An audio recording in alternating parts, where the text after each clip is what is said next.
성경 말씀 읽어드리겠습니다. 출애굽기 19장 1절부터 6절까지 몇 주간 계속 이어서 이 말씀을 살펴보는데 오늘도 이 말씀 가운데 한 부분을 살펴보려고 합니다. 읽어드리겠습니다. 이스라엘 자손이 애굽 땅을 떠난 지 3개월이 되던 날 그들이 시내 광야에 이르니라. 그들이 르비딤을 떠나 시내 광야에 이르러 그 광야에 장막을 치되 이스라엘이 거기 산 앞에 장막을 치니라.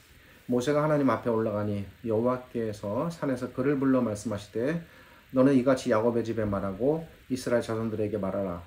내가 애굽 사람에게 어떻게 행하였음과 내가 어떻게 독수리 날개로 너희를 넘어 내게로 인도하였음을 너희가 보았느니라. 세계가 다 내게 속하였나니 너희가 내 말을 잘 듣고 내 언약을 지키면 너희는 모든 민족 중에서 내 소유가 되겠고 너희가 내게 대하여 제사장 나라가 되며 거룩한 백성이 되리라. 너는 이 말을 이스라엘 자손에게 전할지니라. 아멘. 사랑하는 신자분들, 지난 한 해 수고 많으셨습니다. 2024년 한 해를 인도해 주신 우리 하나님께 모든 분들 그러하시겠지만 저 또한 마음 깊이 감사드립니다. 크고 작은 일들, 기쁜 일, 슬픈 일, 행복했던 일들, 힘들었던 일들 등등 우리에게 크고 작은 일들이 있었지만 중요한 것은 이 모든 일들 속에서 항상 우리 하나님께서 우리들을 떠나지 않으셨다는 것입니다. 함께 하셨습니다. 지난 한 해 우리들의 삶이 결코 녹록하지만은 않으셨겠지만 그런 가운데서도 우리 하나님께서는 언제나 아낌없이 우리가 알든지 모르든지와 상관없이 끊임없이 은혜를 베푸셨으며 그리고 우리 하나님께서 베푸신 그 은혜가 기반이 되어 우리의 믿음이 조금 더 높아지고 또 그 깊이가 조금 더 깊어졌으리라 생각합니다. 또 그런 기대감을 갖고 늘 말씀을 전합니다. 이제 새로운 2025년이 오늘 이번 주일로 시작이 됩니다. 물론 날짜상으로는 좀 며칠 지났지만 오늘이 첫 주가 되겠습니다. 올 한 해는 또 얼마나 기쁜 일들이 우리들에게 펼쳐질까? 또 올 한 해는 얼마나 힘들고 슬픈 일들이 우리에게 펼쳐질까? 기대와 기대감도 있고 두려움도 있습니다. 그렇지만 지금까지 그러하셨듯 우리 하나님께서 여전히 2025년도에도 함께 하실 것을 믿으니 우리의 신실하신 여호와 우리 하나님을 믿는 그 믿음으로 올 한 해를 이렇게 또 주의 말씀을 전하는 일로 시작하겠습니다. 해가 바뀌어 새해가 시작되었지만 얼마 전부터 시작된 이 출애굽기 19장에 대한 말씀의 작업이 끝나지 않았고 아직 진행 중인 관계로 새해 첫 주일도 출애굽기 19장을 이어가는 것으로 말씀을 시작하려고 합니다. 우리는 지난 5주간에 걸쳐 본문의 말씀을 살펴보았습니다. 오늘은 이 출애굽기 19장 1절부터 6절까지를 다루는 6번째 시간입니다. 오늘과 제 예상으로는 그리고 다음 주일 정도가 되면 이 19장 1절부터 6절에 대한 작업은 마무리가 될 듯합니다. 지난 5주간이라는 짧지 않은 시간 동안 이 본문을 살펴보면서 저는 많은 것들을 주일마다 이렇게 준비하면서 또 전하면서 이제 생각을 하게 됩니다. 저 옛날 그 광야의 백성들은 누구이며 그리고 오늘을 사는 이 시대의 우리는 누구인가?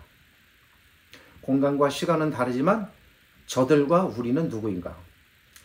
막연한 질문이 될지 모르겠습니다만 저는 이 본문을 대하면서 우리라는 이 실존의 문제에 대해서 생각을 하게 됩니다. 모세오경이 기록된 때를 학자들은 대체로 약 주전 1400여 년 전으로 보고 있습니다.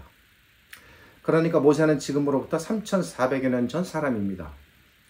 지금으로부터 3400여 년 전 팔레스타인 광야 시대에서 일어난 한 사건에 대해 지금 우리가 살펴보고 있는 겁니다. 3400년이라는 시간은 우리에게 매우 긴 시간에 해당합니다. 3400년이라는 시간은 우리에게 너무나도 긴 시간이어서 아득한 옛 시간, 옛일입니다. 그것도 우리나라, 우리 땅이 아닌 우리 역사에는 이름조차 등장하지 않는 저 먼 땅 팔레스타인, 한 이름 모를 광야에서 일어난 일이 우리와 아무 상관이 없을 것 같습니다. 제가 지난 5주 동안 기울인 작업의 핵심은 그렇게 우리와 아무 관련 없어 보이는 저 옛날, 저 먼 곳에서 벌어진 일들이 결코 오늘을 사는 우리 시대, 우리들과 무관하지 않다는 것입니다. 오늘은 지금까지는 각 구절을 조금 세밀하게 쪼개면서 들어가 보았다면 오늘은 좀 큰 그림으로 이런 전체적인 방향을 보면서 한번 이 본문을 이렇게 한번 한 발짝 이렇게 물러나서 들여다보는 그런 시간을 가지려고 합니다. 3,400년 전에 광야에서 벌어진 일이 3,400년이라는 긴 시간과 공간의 한계를 넘어서서 이제 새로 시작되는 2025년 이곳에서 사는 우리들에게, 지금 이 시대를 살아가는 우리 모든 신자들에게 어떻게 그 과거의 사건들이 우리 신자들과 연관을 맺을 수 있을까? 현재까지 어떻게 그 영향을 끼치고 있을까를 알아보자는 것이 제 작업의 핵심입니다. 3,400년은 매우 긴 시간이고 저 땅 팔레스타인 광야와 우리가 사는 이 땅은 너무나도 멀어 저 옛날 저곳에서 일어난 사건이 우리가 무관한 것처럼 느끼실 수 있겠습니다만 하나님께는 그러한 시간과 공간의 한계가 문제가 되지 않습니다. 하나님께는 3,400년 전이라는 시간이 한 사도의 기록처럼 어제의 시간이 될 수가 있고 또 팔레스타인 그 땅이 오늘 우리가 사는 이 땅이 될 수도 있습니다. 이게 무슨 뜻일까? 들어보시면 이해가 되실 겁니다.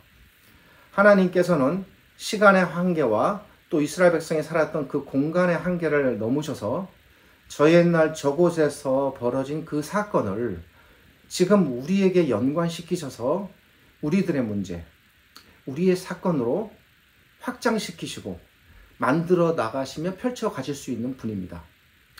하나님께서 이 성경을 통해 그렇게 저들과 우리를 연결시키고 계십니다. 바로 이러한 전달 의도가 있으셨기 때문에 하나님께서 3,400년 전에 한 광야의 사건을 지난 과거사로 영원히 묻어두지 않으시고 모세를 통해 하나님의 말씀으로 기록하여 지금 우리 손에 들려져 읽고 배우게 하시는 겁니다. 그러기에 3,400년이라는 긴 시간과 광야라는 공간의 한계는 하나님께 문제되지 않습니다. 바로 이 사실을 우리가 이 본문을 그리고 나아가서 성경 전체를 대하는 데 있어서 언제나 늘 전제가 되어야 하는 기본적인 사실입니다. 그렇다고 해서 성경에 기록된 과거의 사건과 일들을 합리적이고 객관적이고 정확한 해석의 과정 없이 무조건 기계적으로 문자적으로 다 적용하라는 말씀 결코 아닙니다. 그러나 이 전제를 우리가 받아들일 때 이 출애굽기 19장에 기록된 사건은 저들의 사건, 저들의 문제가 아니라 우리의 사건, 우리의 문제라는 인식이 생기고 그 시각으로 이 본문을 바라볼 수 있는 겁니다. 이것이 제가 이 출애굽기 19장을 통해 바라보는 우리들에 대한 실존의 문제입니다. 신자들께서 이 출애굽기 19장 사건을 이와 같은 시각으로 인식하시고 받아들이시기를 말씀을 전함에 앞서 당부드립니다. 이러한 것이 기본 전제가 되었을 때 우리는 이 기록된 말씀을 단순한 과거의 역사 기록물이 아닌 살아있는 하나님의 말씀, 즉 우리에게 말씀하시는 그분의 음성, 그분의 목소리로 느끼고 받아들일 수 있습니다. 이러한 관점으로 지난 5주 동안 이 본문을 저는 대했습니다. 저들의 문제는 그러기에 우리의 문제이고 저들의 처지는 우리들의 처지가 되겠습니다. 하나님께서 그 사실을 깨달으라고 오늘도 이 말씀을 통해 저는 우리에게 말씀하신다라고 생각합니다. 이러한 관점으로 제가 그동안 진행했던 지난 5주간 동안의 과거 시대와 현재 시대와의 연결 작업은 대략 다음과 같습니다. 모세는 이스라엘 백성과 그 후손들에게 영원히 잊지 말라고 시내산에서 일어난 일들을 19장에 기록하기 시작합니다. 그런데 시내산에서 일어난 일이 무엇입니까? 여러 번 누차에 걸쳐 말씀드렸습니다만 그것은 하나님께서 이스라엘 백성과 언약을 맺으시고 저들에게 언약서인 언약의 법규들을 주셨고 하나님께서 저들과 언약의 만찬을 베푸신 여러 일들이었습니다. 그 일은 출애굽기 24장까지 진행이 됩니다. 그런데 생각해 보십시오. 하나님께서 이스라엘 백성과 언약을 맺으시고 언약의 법규들을 주시고 저들을 언약의 백성으로 삼으신 일들이 이스라엘 백성들과 그렇게 하셨다고 해서 그것이 우리가 무관할까요? 그렇지 않습니다. 하나님께서 이스라엘 백성과 언약을 맺으신 일은 사실 이런 부분들을 다 논리적으로 전개하며 설명드리기에는 시간적으로도 많이 요구하고 또 그것 자체로도 막중한 일이기에 그런 부분들은 또 제가 간간히 또 말씀드렸으니 중간 과정 생략하고 결론적으로 말씀을 드리겠습니다. 하나님께서 이스라엘 백성과 언약을 맺으신 일은 곧 그리스도를 통해 우리와 언약을 맺으신 일로 나타나고 완성되게 됩니다. 또한 하나님께서 저들에게 언약의 법규들, 흔히 우리가 말하는 율법, 이것을 주신 것은 우리에게 언약서인 이 성경을 주신 일로 나타나고 완성이 되었습니다. 또 하나님께서 저들과 언약의 잔치를 시내산에서 베푸신 일은 우리가 자주는 초대교회와 옛날 청교도 시절에는 매주 했지만 지금은 그렇게 자주는 못합니다만 우리가 현재 참여하고 누리는 성만찬을 통해 나타나고 완성이 되었습니다. 오늘 우리가 드리는 이 성만찬이 그 옛날 이스라엘 백성들이 시내산에서 그들이 맞았던 언약의 잔치의 성격을 갖고 있습니다. 이러한 관점으로 본다면 모세의 이 당부, 즉 하나님의 언약을 결코 잊지 말라는 그 간절한 당부와 절규, 그의 탄생, 그 눈물의 기도가 어찌 우리와 무관하다 할 수 있겠습니까? 신약시대에 나타나는 이러한 가르침들은 어느 날 갑자기 하늘에서 떨어지는 것이 아니라 이미 그 원리와 정신과 원형이 모세 시대에 벌써 나타나면서 발전되어 우리에게 완성이 된 겁니다. 이해가 되시겠습니까? 그러기에 모세의 이 당부와 간절함과 그의 탄성과 기도는 결과적으로 하나님께서는 그 시대를 뛰어넘으시는 분이니까 그렇게 주실 때 벌써 우리를 생각하시면서 우리에게 주시는 당부, 우리를 향한 탄성이 되는 겁니다. 모세가 저 옛날 이스라엘 백성에게 잊지 말라고 전했던 그 당부 외침은 곧 여전히 오늘날 하나님께서 모세를 통해 우리에게 너희는 너희와 맺어진 이 언약의 사건을 잊지 말라라고 모세가 이스라엘 백성들에게 시내산의 언약을 기억시키듯 하나님께서 그리스도를 통해 우리와 맺으신 새 언약을 잊지 말라는 당부로 이어지는 겁니다. 모세를 통해 저 옛 시대에 이스라엘 백성에게 주어졌던 그 당부는 그러기에 지금 우리를 향한 하나님의 당부로 우리가 생각하고 이 출애굽기 19장을 바라보아야 합니다. 하나님께서는 애굽을 치시고 이스라엘 백성을 애굽에서 건져내셨습니다. 그리고 하나님께서는 친히 자신의 보호하심을 출애굽기 지난 시간들에 말씀을 드렸습니다만 혹 그 말씀을 접하지 못한 분은 조금 또 새로울 수 있겠습니다만 그렇게 하나님의 보호하심을 출애굽기와 신명기를 통해 독수리의 날개라는 비유를 통해 하나님의 보호하심이 어떠신가를 알려주셨습니다. 하나님께서는 이스라엘 백성을 독수리의 날개로 보호하시듯 같은 원리로 우리도 지금 독수리의 날개로 보호하듯 보호하고 계십니다. 이미 말씀드린 내용입니다. 그러기에 하나님께서 애굽을 치시고 저들을 독수리의 날개로 보호하셨다는 이 출애굽기와 신명기의 기록은 우리를 향한 우리에 대한 기록으로 받아들일 수 있는 겁니다. 그 다음입니다.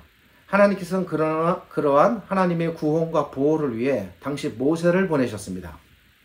그렇다면 하나님께서는 우리의 구원과 우리의 보호를 위해 누구를 보내셨습니까? 우리에게도 그런 모세와 같은 한 존재를 보내셨습니다. 이렇게 보내주시는 그 존재 누구십니까? 그 존재에 대하여 제가 중보자라고 말씀드렸습니다. 하나님께서 이스라엘 백성에게 모세를 중보자로 세워 보내주셨듯 우리에게 그리스도를 중보자로 세워 보내주셨습니다.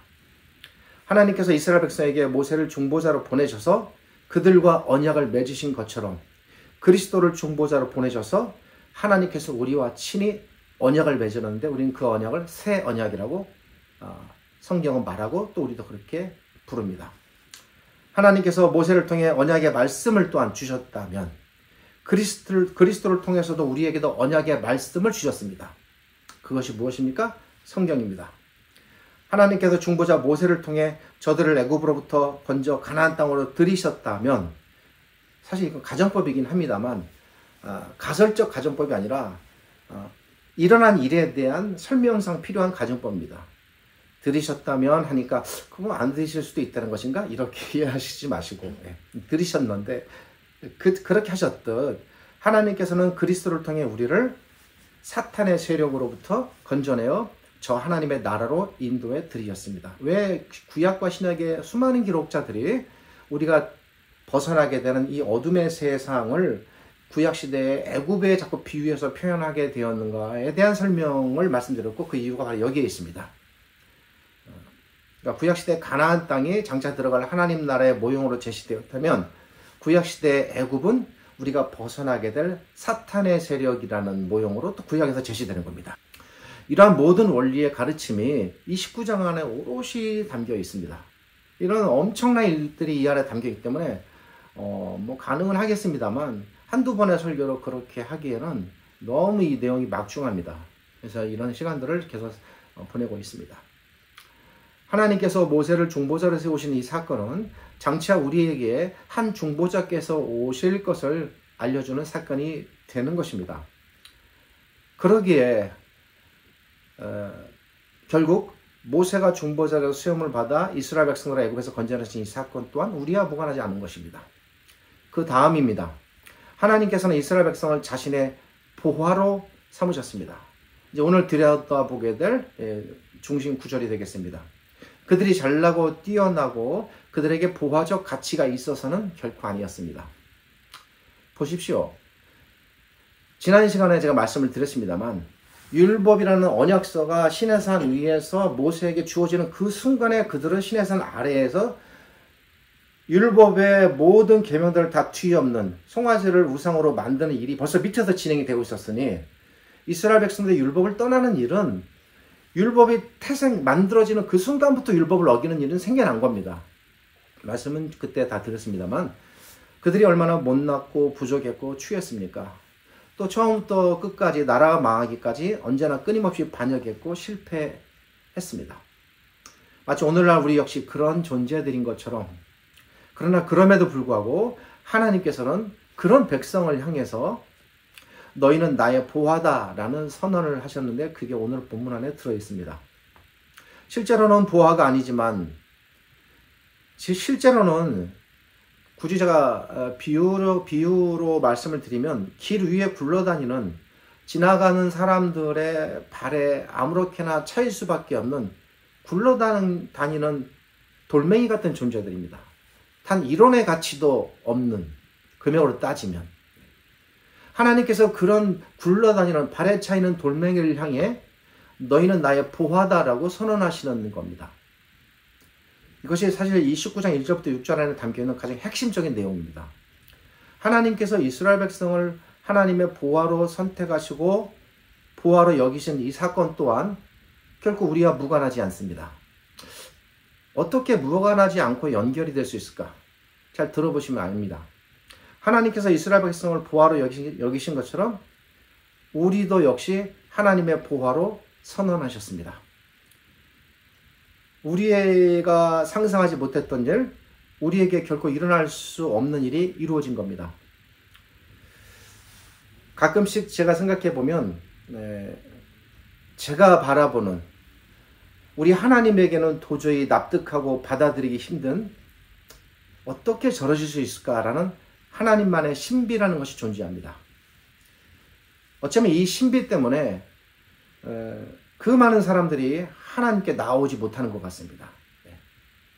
하나님의 신비란 왜 가치 없는 존재들을 위해 가치 있는 존재를 희생시켰을까?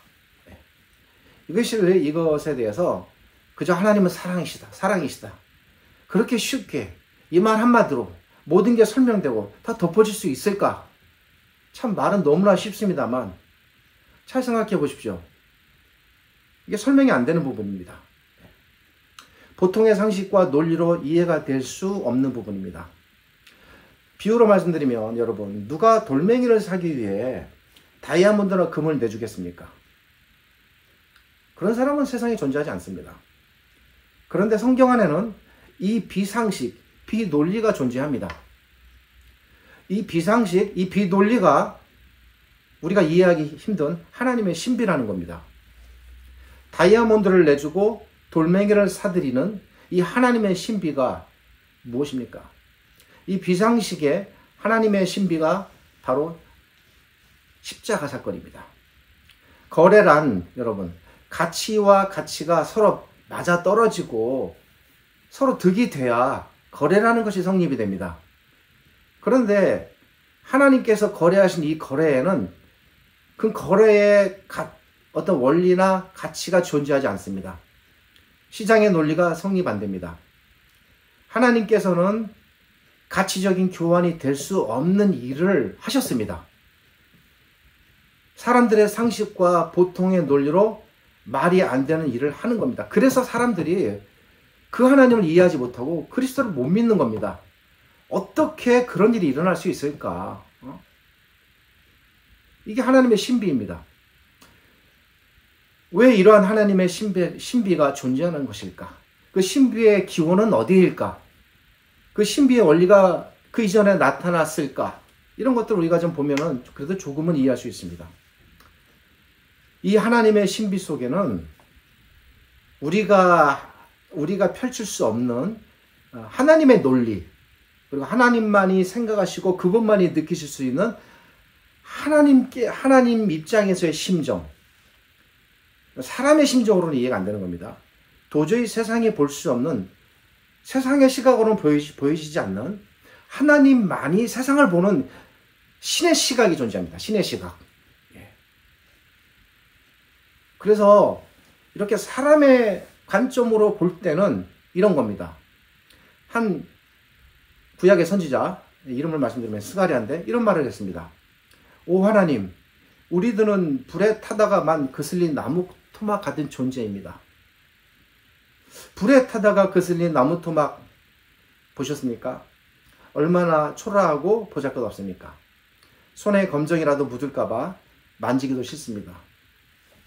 어렸을 때 나무 불 태우며 불장난한 기억이 저도 적지 않기 때문에 불에 타다 남은 시커먼 나무 토막은 참 흉측하고 만지기도 싫습니다. 선지자는 자신들이 그런 존재들이다라는 것을 그 존재적 인식을 했습니다. 우리도 다르지 않습니다. 우리도 모두 불에 타다만 거슬린 나무 토막들입니다. 적어도 예전에는 그랬을 것입니다. 그럼 불에 타다만 나무 토막 같은 존재인 우리를 아까 제가 돌멩이로 말씀드렸습니다만 보화로 여기셨다는 겁니다. 이스라엘 백성들에게 출애굽기 19장에서는 그렇게 주어졌으니 그렇다 치고 과연 우리도 그렇게 받아들일 수 있을까? 우리가 그런 존재가 될 수 있을까? 맞습니까? 우리가 하나님의 보화가 맞습니까? 우리가 하나님의 보화일 수 있겠습니까? 과연 우리가 하나님의 보화로 여겨질만 하겠습니까? 그 보화적 가치가 지금 우리 안에 내재되어 있다고 볼 수 있겠습니까? 정말 이 일이 가능하겠습니까? 자, 한 증거를 보겠습니다. 예수님께서 한 진주 장사에 대한 비유를 말씀하셨습니다. 한 진주 장사가 세상에서 둘도 없는 값진 진주를 발견했습니다. 비유의 내용은 너무나도 유명하고 간결하고 명료해서 우리 모두가 다 아는 내용인데 중요한 것은 이 비유가 말하려고 하는 내용의 핵심과 그리고 이것이 갖는 구약적 근거에 대해서 우리가 시각을 얻는 일입니다. 이런 부분들이 좀 어렵습니다. 무엇을 발견했습니까? 보화입니다. 그 보화를 얻기 위해 진주장사는 자신이 가지고 있는 모든 진주를 전부 다 처분했습니다. 그리고 마침내 세상에서 가장 귀한 진주인, 도무지 세상에서는 구할 수 없는 그 진주인 보화를 자기의 모든 것을 팔아서 얻었습니다. 이 비유 안에 담긴 내용이 무엇일까? 한 사람이 우연히 다른 사람의 밭을 갈다가 그 밭에서 또 보화를 발견했습니다. 예수님께서 사시던 시대에는 지금처럼 은행이나 금융 시스템이 전혀 거의 되어 있지 않기 때문에 보화와 같은 것들을 저장할 수 있는 저장 수단이 그렇게 좋지 못했습니다. 그래서 사람들이 보통 땅 속에 은밀하게 묻어두는 경우가 있었습니다. 지금도 그런 사람이 있습니다. 그리고 전쟁이 나거나 당사자가 죽거나 하면 누구에게 알려지지 않으면 그 부하는 세상에서 잊혀지게 됩니다. 예수님께서 사셨던 팔레스타인의 그 시대에 가끔씩 그런 일들이 일어났습니다. 그런 부하를 밭을 가던 한 농부가 우연히 발견하게 된 것입니다. 그리고 그 밭의 주인도 자기 밭에 그 부하가 있는지를 모르고 있습니다. 지금 농부는 이에 발견한 부하를 얻기 위해서 그걸 그냥 캐 가면은 이제 그거는 도둑질이 되겠죠. 그대로 놔두고 자신의 모든 재산을 다 팔아 부하가 묻힌 땅을 통째로 샀습니다. 부하가 묻혀 있는 줄 몰랐던 땅 주인은 땅을 팔므로써 부하까지 넘기게 되는 결과가 되었습니다. 마침내 농부는 땅을 얻은 것이 아니라 부하를 얻은 것입니다.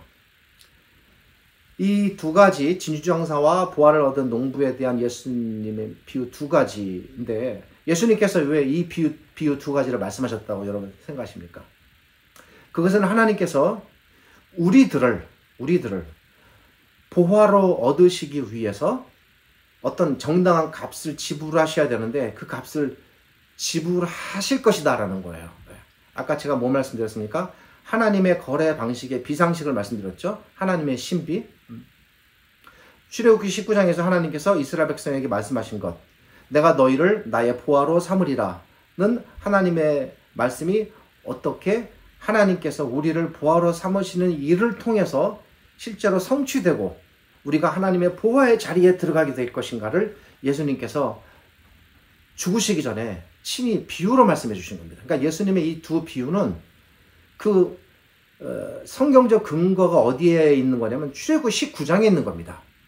출애굽기 19장에 있는 이 내용을 예수님께서 핵심적으로 그 사상을 갖다가 비유를 통해서 하나님께서 구약의 이스라엘 백성 그 아무 가치 없는 이스라엘 백성 불에 타만 나무토막과 같은 이스라엘 백성을 부하로 삼은 것처럼 너희도 부하로 삼을 것이다. 그리고 너희를 부하로 삼기 위해서는 엄청난 희생이 앞으로 가해질 것이다. 그 대가를 하나님께서 지불하실 것이다.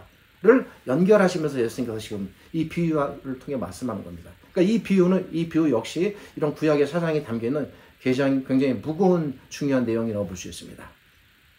진주장사가 모든 재산을 팔고 농부가 모든 재산을 팔아 부하를 얻은 것처럼 여러분 이게 비유로만 끝났습니까? 결코 아니죠. 하나님께서도 하나님의 모든 것을 팔아서 우리를 결국 부하로 얻으시겠다는 사시겠다는 예수님의 가르침입니다. 도저히 가치만 놓고 보면 맞지 않습니다. 그래서 교환할 수 없습니다. 이거 팔아서 이거 산다? 정신이 나가지 않고는 있을 수 없는 일입니다. 그런데 우리를 부하로 얻으시기 위해서 우리라는 가치와는 비교할 수 없는 가치를 희생시키겠다는 거예요. 이게 하나님의 신비입니다. 하나님께서 포기하시겠다는 하나님의 가치. 여러분, 하나님의 가치 무엇입니까? 하나님께서 여기시는 가장 가치로운 것, 하나님의 모든 것이다 라고 말해도 결코 부족하지 않은 과한 표현이 아닌 하나님의 모든 가치, 그 가치는 다 어디에 모여 있습니까? 아들이신 그리스도입니다. 우리에게 자녀가 있죠. 물론 이제 혼인 못하신 분도 있습니다만 자녀가 있을 때 우리의 자녀는 부모로서 생각할 때 부모의 모든 가치가 되겠습니다. 그렇기 때문에 자녀를 잃었다라는 것은 부모 입장에서는 모든 것을 잃은 것과 마찬가지예요. 그래서 상실감에 빠지고 그로 인해서 제대로 된 삶을 살지 못하는 부모도 많습니다. 하나님에게도 하나님의 모든 가치, 하나님의 전부는 무엇입니까? 그분의 아들입니다. 여러분, 진주장사가 그 부와 진주를 얻기 위해서 모든 가치를 다 포기했고 농부도 자기의 모든 가치를 다 포기해서 밭에 부하를 사들인 것처럼 하나님도 자기의 모든 가치를 다 포기해서 가치 없는 걸 지금 사들이려고 하는 겁니다. 하나님의 모든 것, 하나님의 모든 가치를 하나님께서 포기하시고 돌멩이 같은 우리를 하나님의 부하다라고 여기시는 겁니다. 어찌 여러분 하나님의 신비가 아니겠습니까? 하나님의 그 십자가의 사랑, 그리스도의 십자가의 죽음을 우리가 너무나 익숙하기 때문에 무덤덤하게 무감각하게 바라볼 수 있겠습니다만, 구약에 기반한 이런 철저한 논리를 바탕으로 한, 성경적 논리를 바탕으로 한 이런 시각과 들여다보는 작업이 때로는 필요합니다. 어떻습니까? 저 옛날 3400년 전에 하나님께서 이스라엘 백성을, 우리나 그들이나 똑같습니다. 정말 무가치하고 부패합니다. 그런 이스라엘 백성을 자신의 보화로 여기시고 선택했다라는 이 출애굽기 19장의 기록은 그러니까 결코 우리와 무관하지 않다라는 것 받아들일 수 있겠느냐라고 제가 물어보는 겁니다. 우리는 그렇게 하여 얻어진 세상에 둘도 없는 하나님의 거룩하고도 존귀한 하나님의 보화들입니다. 가끔씩은 제가 좀 듣기 거북한 설교도 하고 괴로운 설교도 하고 그래서 거부감도 일어날 수 있겠습니다만, 그럴 때도 있고 또 오늘과 같은 날도 있습니다. 오늘 설교의 제목은 하나님의 보화입니다. 하나님의 보화라는 이 주제가 어떻게 출애굽기와 신약을 사는 우리들을 연결시키고 있는가를 보는 겁니다.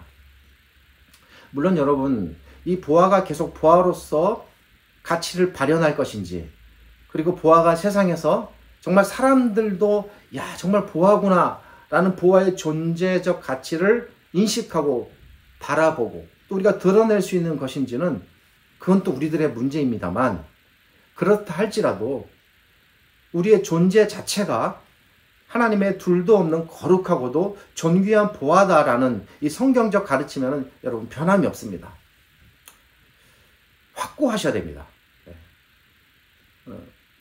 그저 아무 생각 없이 자랑하라는 것이 아니라 이런 성경의 기반에서 흔들림 없는 자기 존재에 대한 확고한 믿음이 필요합니다. 먼지투성이고 사람들의 발에 밟히고 비가 오면 진흙, 흙 속에 묻혀서 모양조차 나타나지 않는 다이아몬드의 그 본질적 가치는 그렇다 할지라도 변하지 않는 것처럼, 우리가 먼지를 뒤집어 쓰고 사람들에게 밟히고 손가락질 당하고 세속이라는 흙 속에 묻혀 여러분 세상에 드러나지 않는다고 해서 나의 가치를 비관적으로 보면 안 됩니다. 우리가 하나님의 보화라는 그 본질적 보화로서의 가치, 그 본질적인 보화로서의 존귀함, 그리고 그 본질적인 보화로서의 모습은 결코 변하지 않습니다. 언젠가는 드러나서 다듬어지고 모양이 만들어지면 세상에 그 무엇과도 비교할 수 없는 찬란함을 드러내게 될 것입니다. 그 일 또한 우리 하나님께서 그 옛날 아브라함을 그렇게 흙 속에서 건져 보화로 만들어 나갔듯 세공하셨듯 우리도 그렇게 세공해 나가실 것입니다.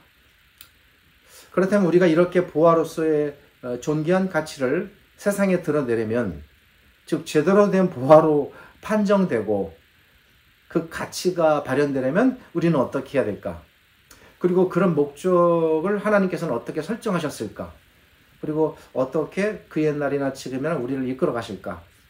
이런 부분들에 대해서는 출애굽기 19장 6절을 좀 더 깊이 있게 면밀히 살펴보아야 합니다. 이 부분들에 대해서 아마 다음 시간 아니면 그 다음 시간 정도 작업을 해서 마무리하도록 하겠습니다. 기도하겠습니다. 하나님 감사합니다. 오늘은 출애굽기 19장 1절부터 6절의 말씀, 그리고 특별히 이 안에 담겨있는 하나님께서 세우신 이 보화라는 이 가르침을 우리 신자들이 어떻게 이해하고 또 우리와 연관된 말씀으로 생각하며 받아들일 수 있는가에 대해서 생각해 보았습니다. 성경을 잘 바라보고 인식하고 깨달을 수 있는 마음을 허락하시고, 그것이 깊어지고 넓어지면 그만큼 하나님께 대한 이해와 깊이도 넓어질 줄 믿습니다. 이러한 성경에 대한 이해를 저희들에게 허락하시고 게으르지 않게 하시고 잘 탐구하여 성경을 풍성히 알아가는 과정을 통해 더 하나님을 잘 깊이 풍성하게 깨닫게 하시고 아무쪼록 살아 숨쉬는 모든 순간들 동안 오직 하나님만을 전심을 다해서 사랑하고 섬기고 그 뜻을 두려운 마음으로 실현해 나가는 저희들 되게 하여 주옵소서. 지금은 우리 주님 예수 그리스도의 은혜와 저희를 지극히 사랑하시는 아버지 하나님의 크신 사랑과 오늘 이 말씀으로 우리에게 오셔서 깨닫게 하시고 말씀을 통해 함께 하시는 성령 하나님의 함께 하심이 우리가 하나님께 세움받은 존귀한 보화라는 것을 인식하고 보화로서의 가치를 유지하고 드러내기 위해서 신실하게 살아가려고 애쓰는 모든 신자들에게 하나님의 은혜와 베푸시는 사랑이 끊임없이 넘쳐나고 가득하시기를 우리 주님 예수 그리스도의 이름으로 축복하며 기도드립니다.